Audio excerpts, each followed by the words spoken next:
Hello and welcome to another In a Nutshell video.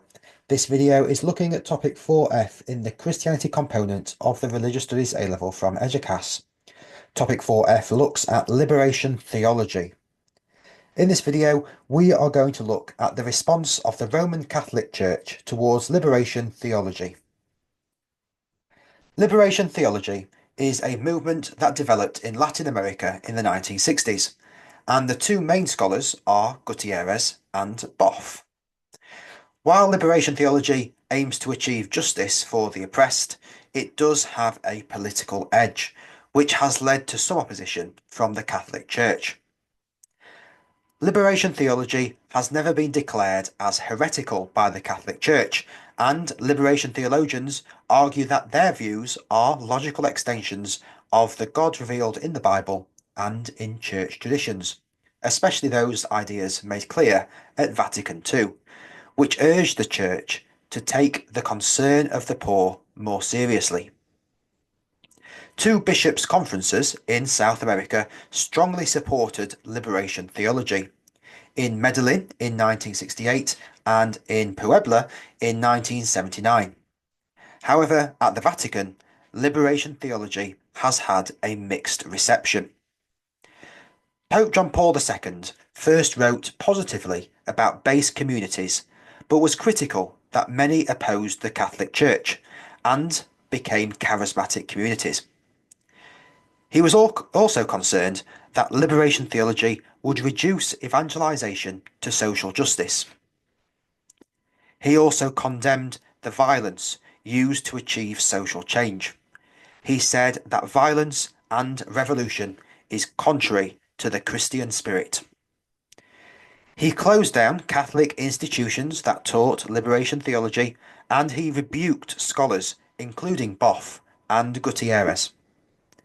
He saw the role of the Church was to preach the message of Christ, not to create a Marxist regime. Cardinal Ratzinger, later Pope Benedict XVI, also criticised liberation theology. He said that people are deluded if they believe that a structural or economic change can bring about salvation. He says that a spiritual solution is needed. He criticised Marxism as being an atheistic ideology, and that this ideology encourages violence to bring about change, which is against Christian ideals. He also argued that the Bible should not only be read from a political interpretation. For example, interpreting the Exodus as only a political liberation misses the importance of Israel's relationship with God. He also wrote that a utopia cannot be created in this world, and that the perfect world will be brought about by God at the end of time. For Ratzinger, Christian liberation is about spiritual liberation from sin, not material liberation. Ratzinger suspended and silenced Boff for a year in response to one of his books, and Boff ended up giving up the priesthood so he could continue his work as a liberation theologian. However, more recently, Pope Francis is from South America and has spoken out publicly against materialism, greed, and the evils of capitalistic excess.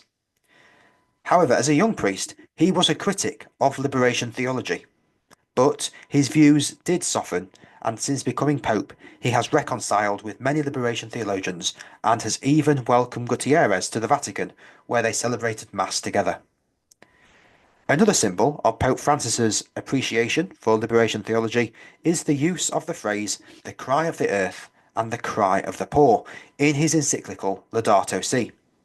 This phrase was originally used by Boff. He has also beatified Oscar Romero, who was an archbishop who was killed while saying Mass. Romero was a vocal critic of the oppression caused by his government. Pope Francis has never declared himself to be a liberation theologian. However, he does seem to be influenced by similar thoughts around social awareness and social justice. Thanks for watching, and make sure you like and subscribe down below.